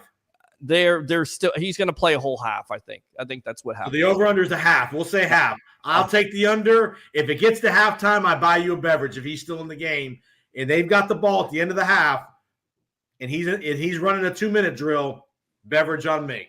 All right. Sounds good, my friend. Good stuff as always. Jason Powers, Powers on Sports podcast. Thanks a lot for your time here on the Evolution. All right. You got it, buddy. All right. Good stuff. Love it. That's great. I'll tell you what, let's go ahead and take a commercial break. And when we come back, we'll talk more about your Tampa Bay Buccaneers and around the NFL here on the Evolution of Sports Talk Television live on I Love St. Pete, the Hub, and Amped Up Sports. Keep it locked. uwager.lv, sportsbook, and casino. Sign up today at uwager.lv, the premier online sportsbook. Taking wagers since 1998. The most player-friendly lines, weekly juice specials, and a true dime line in MLB. Unique casino platforms with thousands of games. Play poker, high stakes, low stakes, or tournament play. uwager.lv, what we offer. Free same-day payouts. Customer service and wagering support, 24/7, year-round. Free monthly rebates on your action and daily casino rebates. Contests, free bets, best bonuses, and giveaways. Generous referral program. Get an 80% free play bonus on your first deposit, up to $1,000. Sign up today, and use promo code SPORTSWEB. Remember, you can't win if you don't play. This segment is brought to you by Spring Hill Trailer and Equipment Repairs. They repair all types of trailers. Give them a call at 985-570-7269.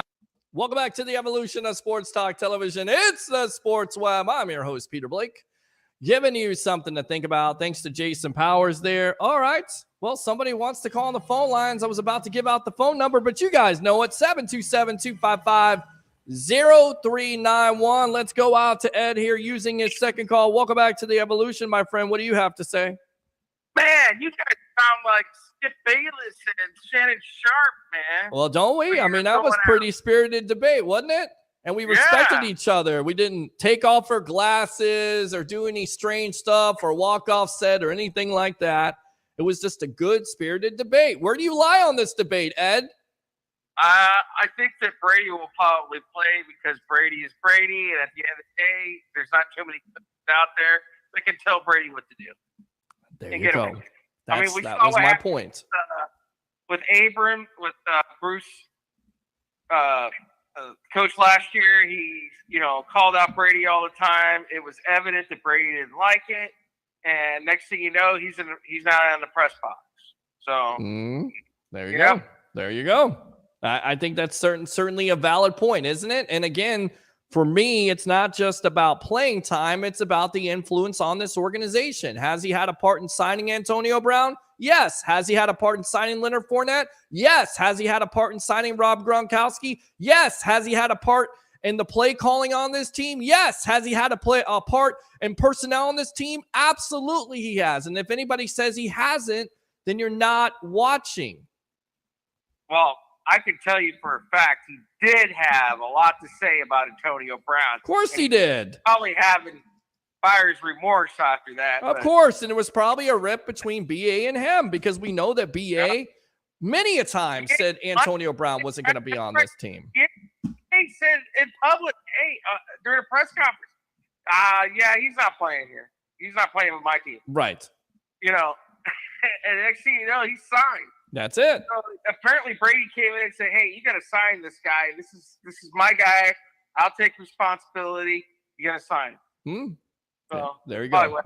But again, let me just verify this. If the Bucs get out to a strong start and let's say they're up 14-0 or 21-0, then I think he goes out of the game. But if this team struggles, don't be surprised because Brady wants to work on this offense. He's a perfectionist. He wants this offense ready for whether it's the Philadelphia Eagles or the Dallas Cowboys. He wants this offense a lot better. They need to get a lot better, and it goes back to momentum. And I get it. People are saying, well, it's a meaningless game. Not to them because they want to work on it. They want to work on the offense because the offense for the majority of the year has struggled.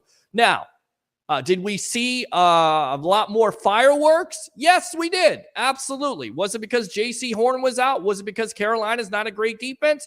I don't care. It's not for long. It's no friggin' logic. You got to play your games that are on the schedule. Yeah. You play. I mean, I heard that crap on Facebook all week, from Saints fans and Carolina fans. Oh, Bucs just got lucky. Yeah, whatever. Yeah, well... Just whatever. Play who you play. It's a Saint. What's a Saints fan? You're entertaining a Saints fan. Guess what? They're not in the playoffs this year. This guy sucks. Atlanta. Wait a minute. Atlanta Falcons. You're not in the playoffs this year. This guy sucks. Guess what? Carolina. You're not in the playoffs this year.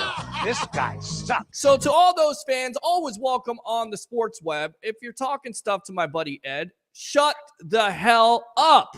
Shut up! All right. The whole division's trash, and the Bucs are one and done. And then they want to go in how we're going to suck next year because we're not going to have Tom Brady. Well, they we'll don't know see. that. I think he's going to be back. You think he's going to be back. I'm pretty sure he's probably going to talk to other teams, because he's Tom and he wants, he can do that. He can talk to people. But at the end of the day, I think he's going to play for the Bucs because this is his best situation. He's got the wide receivers. He can push the coaching staff around.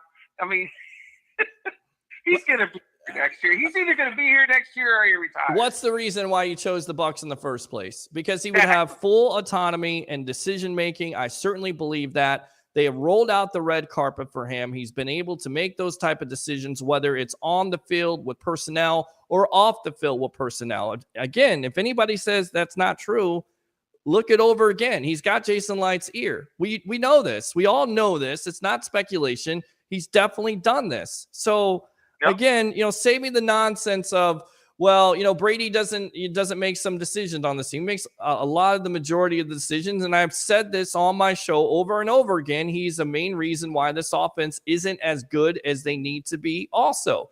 And that is the reason why I think he's going to play in this game. He not only wants to make sure this offense is going, but he wants to make sure he's going too. That makes sense.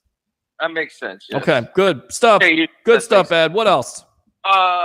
Did you hear the story that the Miami Dolphins had signed the greatness of Mike Glennon, who is the much-traveled Mike Glennon, which Harry the Greek right now is probably sleeping and probably wants to just wake up out of his sleep after hearing Mike Glennon of how much money he stole from the Chicago Bears. But yes, he is a Miami Dolphin. There was a fan base out there that actually wanted Mike Glennon to start and be the future quarterback of the Tampa Bay Buccaneers.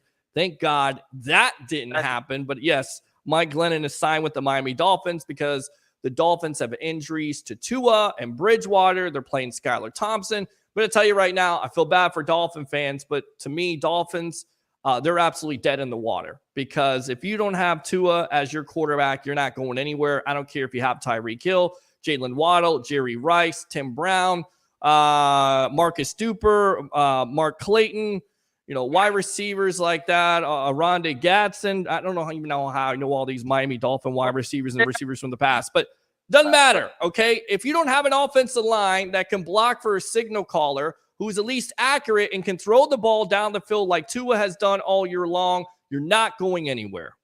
I'm gonna tell you right now, Tua may not be in the NFL much longer. How many concussions has he had? 4? Plenty of concussions. Who knows how many concussions? And that's the thing that's scary about the whole situation that happened a couple months ago against the Bengals. You saw that. You saw that whole thing transpire. It was scary in itself. It was definitely scary. So who knows what his career or his future is? You hope the young man can overcome that. But at the end of the day, this is just a game. And it's all about the health going forward. And we talked about it tonight with players' health and how important it is and how CTE is a real reality when it comes to the football landscape. And hopefully Tua can get healthy. And if he does want to continue his career, the Dolphins need to do a better job of protecting him. And if you have your team and they don't understand that somebody has a concussion, then somebody needs to be fired or somebody needs to have an investigation because that's just uncalled for. It is. Exactly. So. Exactly. That's another reason why I don't think Brady is going to go to the Dolphins because they got a worse offensive line than we do. Well, to be fair, the offensive line sustained injuries late on the year. They lost both of their tackles. Okay. So this goes back to the situation with the Kansas City Chiefs and talking to former player Leon Searcy, who played for the Pittsburgh Steelers and of course the Miami Hurricanes, and asked him the night before Super Bowl 55, who has the main advantage? And I said, the Chiefs, they're missing both of their tackles. Well, that is an advantage to the Tampa Bay Buccaneers because they have Shaq Barrett. And, of course, they have JPP because that offensive line, at the end of the day, it starts between the lines, offensive and defensive line. And if you don't have those type of players and they're going out with injury, it's going to definitely stop your offense. Again, I get it. You have all these talented positions on the outside, but if you don't have an offensive line that's giving that quarterback at least 3 to 5 seconds, exactly, forget it. Yeah. All right. Forget it. I couldn't win that many. Good stuff, All right, Ed. man. I appreciate you, buddy, as always. Yes. Are you to be at the venue? To be determined. We'll see. We'll give you an update on that. Just keep track here on the Sports Web on my Facebook page, Peter H. Blake, and we'll give you the latest update on that. All right? Let me know, and if you do, I'll come on out. I appreciate you, my friend. Let me go ahead and give you the Byron. How about them Bucs, baby? All right. Well, good stuff there. Open phone line 727-255-0391. It's 727-255-0391. Let's go back out to these comments here. We got questions for the night. Let me go ahead and ask these questions for fans out there if you want to get in on the fun. Do you feel confident going into the playoffs with your Tampa Bay Buccaneers after they clinched the NFC South? Number 2 question, so the Bucs play their starters on Sunday versus the Atlanta Falcons. Who would you rather play, the Philadelphia Eagles or the Dallas Cowboys? Of course, your thoughts on Damar Hamlin. And what should the NFL do going forward with the Bills and Bengals and the rest of the game? 727-255-0391. It's 727-255-0391. Going back to Dave's point, Brady sat in 2020 after the half in Detroit. I think it's the same play even if they're down. All right, good stuff, Dave. Different team, but you're exactly right. But he did play half. That's been my point. And again, the point of emphasis is if they get off to a bad start, I think he does play because of the offensive struggles this year. But again, maybe wrong. People say you're speculating. Again, this is what we do on the Sports Web. You know, I report on news and give my opinion, but we also speculate. It's not a bad thing to speculate. It's a good thing. It's good for the soul. It's good to get a little fired up. I told you why I came on this show tonight, to take your mind off of what was going on. Hopefully I did. And sometimes people want to tune into a sports talk show so they don't have to think about bills. My rent was due today. Guess what? You think I want to think about that? Or do you think I want to get on this mic and yell at my co-host and Jason Powers and yell at my co-host and Harry the Greek and yell at callers? But at the end of the day, you always call back, you always watch, and I really appreciate that. But that's what it's all about. Speculation here on the Sports Web. Say that 3 times. 727-255-0391. It's 727-255-0391. I got to say I agree with Jason on this one. All right, cool. Good. Tom has stroke over Bowles. The Bucs want him to be happy, period, especially if he wants to keep playing. This is his dream to be able to have the influence over the team. Agreed. How about them Bucs, baby? Dave says, never thought about Tom doesn't want to have his first losing season. That's another good point. Oh, yeah. Good point mentioned by Rick there in Newport Richie. By the way, he's a director. Need to get him on. He's got some great movies out there, especially if you like horror. If you like horror movies, definitely the guy to go to. We definitely need to promote each other. He's a big-time fan of the Sports Web, and I'm a big-time fan of him. And hopefully one of these days he puts me in a movie. I don't know, maybe the way I acted tonight, it could be just like a crazy killer or something like that. I mean, that'd be great because I killed Jason in that debate. Oh, wow, I need to shut up. Shut up! You guys are the new Skip and Shannon. Thank you, Troy. Appreciate it. That's actually a really good comment. Thank you very much. I'll give you something. Oh, yeah. Let's go out. Aaron Rodgers isn't the same animal as Brady. Agreed. Dave again. Damn, I love the fire on the show tonight. Great passion. Absolutely. That's what we bring here. Oh, yeah. On the Sports Web. Let me go out to Drew Felios. Great debate. Jason and Peter are the local version of Undisputed or PTI. By the way, I saw what you did or heard what you did on Karate Combat. Great stuff. Great stuff, Drew Felios. Excellent. Yes! Yes! And thanks a lot for tuning in. I don't know who this is. I don't understand that. Dave says this Sunday is the Super Bowl for the Falcons. They want to beat the division champ. Good point.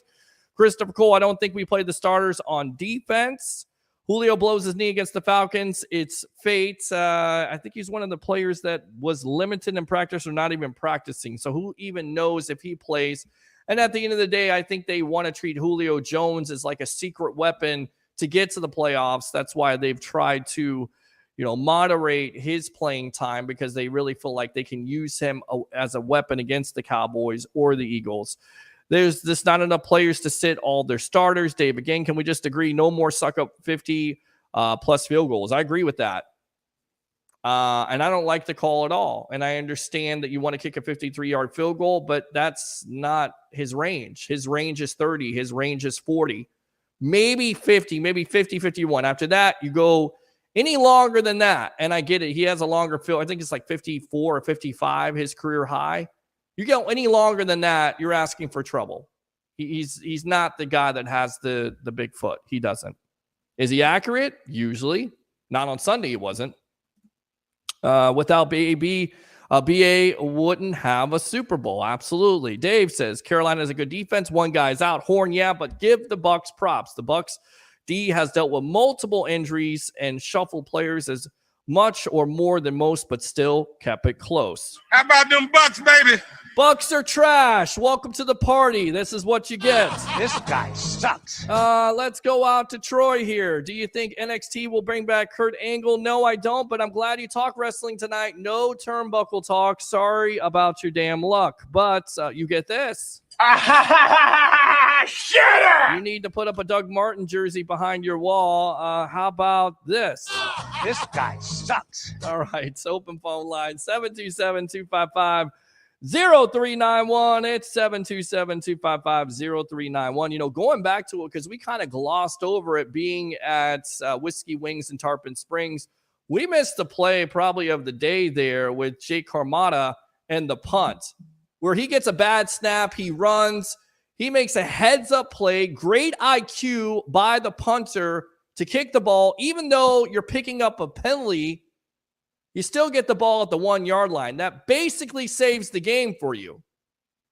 Because if Carmada doesn't make that play, then it's disaster awaits you. It's self-destruct Bucs all over again. And you give all the momentum to the Carolina Panthers, and they have an opportunity to not only tie the game, but most likely win the game. Even though your defense is cooking that day, you still don't want to give them that chance. So hats off to Jay Carmada. Amazing. Of course, Mike Evans with the big day, 10 catches for 207 yards and 3 touchdowns. Named the NFC Player of the Week. Much deserved. We talked about Chris Godwin going over 1,000 yards. Needs about 32 yards to do that in Sunday's game. So you can bet he'll try to do that. I know that Brady will be trying to get him to do that. Other stories around the league here as I'm going through my notes. We talked about it. Sean Payton talked about this on the Colin Cowherd show. Payton noted that the division winners who finish the season at or below 500, which, by the way, the Bucs have an opportunity to do that if they lose to the Falcons, or even are at 9-8, have gone 4-2 in the opening playoff matchups. Now, his New Orleans Saints, of course, were on the losing end of one of those matchups, falling 41-36 to the Seattle Seahawks when Marshawn Lynch caused an earthquake. He says, we're going into 7-9 Seattle in 2010, and that's when the Skittles fell from the sky. He added that bad teams hosting a playoff game because of a lucky draw feel like they have nothing to lose. That's a dangerous opponent. They're playing with house money. Of course, Tampa Bay will boast home field advantage against the Super Bowl contender with 12 or 13 wins, while the Cowboys and Eagles respectively rank 3rd and 4th in point differential. The Bucs rank 22nd with -32 scoring margin. Now, again, they have defeated the Dallas Cowboys. They did defeat the Philadelphia Eagles in the first round. So is there absolutely a storyline there? In both games, there are. I would actually rather have the Cowboys than the Eagles, especially if the Eagles are healthy. But if they are not healthy, then yeah, give me the Eagles at the end of the day. Jalen Hurts, to me, has definitely been the difference for the Philadelphia Eagles. Total touchdowns, pocket awareness. You know, here's a quarterback, 16 touchdowns, 9 interceptions. And the reason why he's progressively gotten better is because he's learned to throw from the pocket consistently. Not only does he have that running threat that you basically have to account for, but they also have A.J. Brown and Devontae Smith. And when they want to run the ball, they have Miles Sanders. And their defense is not half bad either, although I think you can run against them. But the Bucs don't run against them. So, again, to put the point out there, I would rather have the Dallas Cowboys. So, interesting stuff. Records aside, Peyton believes Tampa Bay will be a tough game for Dallas or Philadelphia, already locked into the NFC's number 4 seed. Of course, we talked about Justin Fields not playing in the game. He has an opportunity to surpass Lamar Jackson, which Jackson reached that record, and this is for the rushing record. He's not going to play. 2019, Jackson rushed for 1,206 yards. Fields rushed for 132 yards and 10 attempts against the Lions, including 105 in the first quarter, then most by a quarterback in a quarter and over the last 45 seasons. It's amazing in itself, but he's not going to play. But that's why I say a lot of people will say Justin Fields is not a quarterback you can build around. You can build around that quarterback. You just have to put the pieces around him. When it comes to the offensive line, when it comes to the weapons on the outside, you got to get this kid a number 1 wide receiver, possibly a number 2 wide receiver. I think Chase Claypool can do it as a number 2, but he's got to stay healthy. So Nathan Peterman will start at quarterback against the Vikings at Soldier Field. We'll see how that works out, because this Bears team has definitely played in tough games this year. But, just ask the fans at the end of the day whether you want to win this game or want draft position, and the fans will tell you all day long that they basically want the draft position. Open phone line, 727-255-0391. It's 727-255-0391. Let's go out to Carl here. Can't wait to crush the Cowboys. And maybe the Cowboys, it may not be. It may be the Philadelphia Eagles. Very intriguing. And I think with the injuries to the Eagles has made it even more interesting, because clearly, in my opinion, this is the best team in all the NFL, with Jalen Hurts and all the weapons defensively, their defensive corners and how they get after it. They're definitely going to be tough if the Bucs meet them, but I would feel a lot better playing the Cowboys than the Eagles. Just my opinion. What do you guys think? That was the question of the night. Who would you rather play, the Eagles or the Cowboys? Do you feel confident with this team going into the playoffs after clinching the NFC South? Should the Bucs play their starters against the Atlanta Falcons? Who's right and who's wrong? Who are you favoring in this debate that we had tonight with yours truly along against Jason Powers here? Do they play Brady for one series? Does Brady play a half? Does it depend on the start? What would you do? What would you do with the starters? Of course, your thoughts on Damar Hamlin, and what should the NFL do going forward with the Bills and the Bengals the rest of the games? Now, Stephen A. Smith talked about this. We kind of touched on this before. He said on Wednesday, I think they'll find a way to play a game. I think you go through the rest of the regular season. It's possible that you push the playoffs back and eliminate the bye week for the Super Bowl. Interesting. It's very interesting. So in other words, that would be the only game that week, and the playoffs begin the following week. Smith also said nobody else is going to complain about having that additional week off. It gives you an opportunity to get healthy as a team. Collectively, as a league, you go out there and everybody had 2 weeks off. The playoffs begin. Smith also says, I think there's a scenario that ultimately may end up happening. I don't know this. There's no inside information or anything like that. I'm just guessing, and I'm saying to you, for me, I find that the best case scenario, because you continue the regular season and you let it finish out. And then everybody's season is done except Buffalo and Cincinnati, who have to revisit that game. Makes sense. Everybody's on a playing field. I mean, if you're a Bucs fan, if this happened, this would definitely favor the Tampa Bay Buccaneers, because you could get everybody healthy at that juncture. You could get Ryan Jensen healthy. You could get Tristan Wirfs healthy. You could get Donovan Smith healthy. You could get Jamel Dean and Carlton Davis. So that would favor them. But they would be on the level playing field because everybody would have that week off. Just something to ponder. Just saying.